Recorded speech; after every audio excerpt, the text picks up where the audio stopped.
Assalamualaikum warahmatullahi wabarakatuh. Bertemu lagi dengan saya, Apoteker Sofia Rahmi. Saya merupakan salah seorang staf pengajar di Institut Kesehatan Wirausaha Deli Tua. Nah, pada hari ini kita akan membahas tentang yang namanya penyakit gula kalau kata masyarakat, atau dalam bidang kefarmasian kita kenal dengan namanya diabetes. Yuk kita lanjut. Banyak masyarakat mengenal penyakit gula atau diabetes mellitus disebabkan karena penyakit keturunan. Padahal penyakit ini bukan merupakan penyakit keturunan, karena penyakit diabetes mellitus atau kadar gula sendiri disebabkan oleh gaya hidup yang tidak sehat, ya. Kemudian disebabkan karena terlalu banyak mengkonsumsi gula, kurang berolahraga, obesitas, faktor rokok, banyak faktor-faktor lainnya. Jadi sebenarnya penyakit diabetes sendiri bukan disebabkan karena pengaruh keturunan, akan tetapi disebabkan karena melemahnya fungsi organ, khususnya organ pankreas. Secara garis besarnya, penyakit diabetes sendiri terbagi atas dua bagian, yaitu diabetes tipe 1 dan diabetes tipe 2. Nah, bagaimana dikatakan diabetes tipe 1 ataupun diabetes tipe 2? Kalau diabetes tipe 1 yaitu sel beta pankreas pada organ tubuh itu tidak mampu sama sekali dalam merombak glukosa. Artinya, ketidakmampuan sel beta pankreas menghasilkan insulin dalam tubuh. Sehingga pada penderita diabetes tipe 1 sendiri memang dibutuhkan suntik insulin.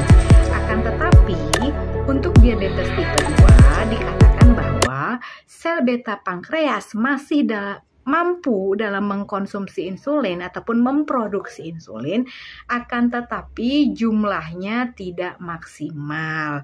Dia hanya sebatas mampu mengsekresi insulin saja, sehingga diperlukan beberapa golongan obat anti diabetes oral untuk dapat memproduksi insulin dalam jumlah maksimal, sehingga dapat ataupun mampu merombak glukosa menjadi glukogen melalui proses glikoneogenesis sehingga nantinya terbentuk energi. Ada beberapa golongan obat anti diabetes oral yang sering diresepkan oleh dokter. Yang pertama adalah yang termasuk metformin atau biasa kita kenal dengan golongan biguanid. Yang kedua, golongan sulfonylurea atau seperti glimepiride, glibenclamid, glisiazid. Nah, kemudian yang ketiga yaitu meclitinid. Nah, kalau meclitinid sendiri seperti lepaglinid, nataglinid. Kemudian ada juga yang termasuk ke dalam golongan thiazolidinedione.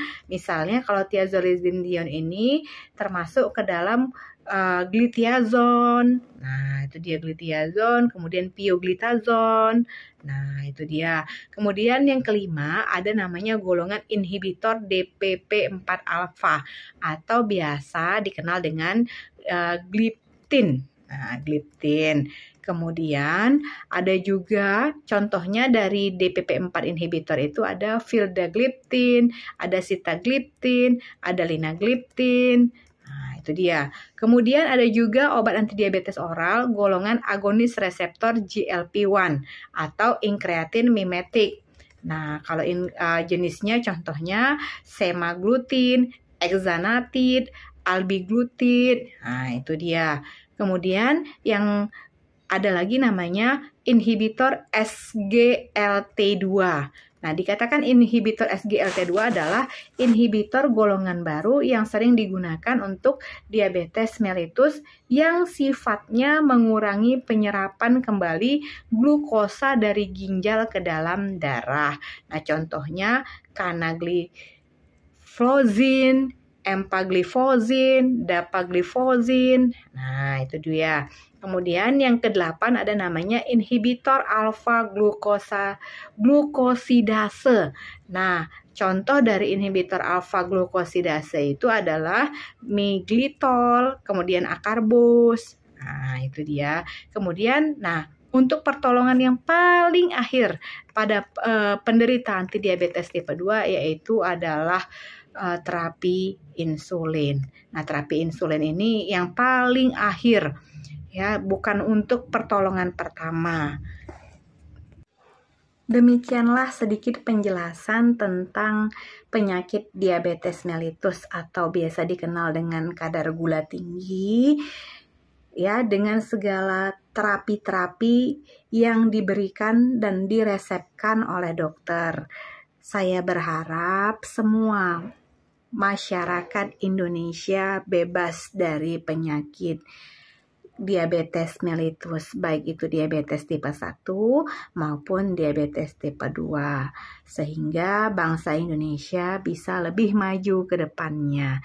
Terima kasih. Assalamualaikum warahmatullahi wabarakatuh. Assalamualaikum warahmatullahi wabarakatuh. Bertemu lagi dengan saya, Apoteker Sofia Rahmi. Saya merupakan salah seorang staf pengajar di Institut Kesehatan Deli Husada Deli Tua. Nah, pada hari ini kita akan membahas tentang yang namanya penyakit gula kalau kata masyarakat, atau dalam bidang kefarmasian kita kenal dengan namanya diabetes. Yuk kita lanjut.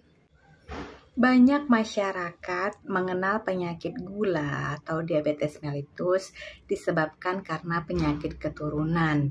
Padahal penyakit ini bukan merupakan penyakit keturunan, karena penyakit diabetes mellitus atau kadar gula tinggi disebabkan oleh gaya hidup yang tidak sehat, ya, kemudian disebabkan karena terlalu banyak mengkonsumsi gula, kurang berolahraga, obesitas, faktor merokok, dan banyak faktor-faktor lainnya.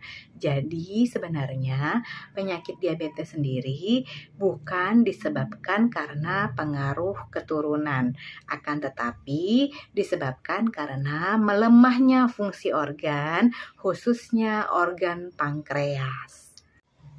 Secara garis besarnya, penyakit diabetes sendiri terbagi atas 2 bagian, yaitu diabetes tipe 1 dan diabetes tipe 2. Nah, bagaimana dikatakan diabetes tipe 1 ataupun diabetes tipe 2? Kalau diabetes tipe 1 yaitu sel beta pankreas pada organ tubuh itu tidak mampu sama sekali dalam merombak glukosa. Artinya, ketidakmampuan sel beta pankreas menghasilkan insulin dalam tubuh.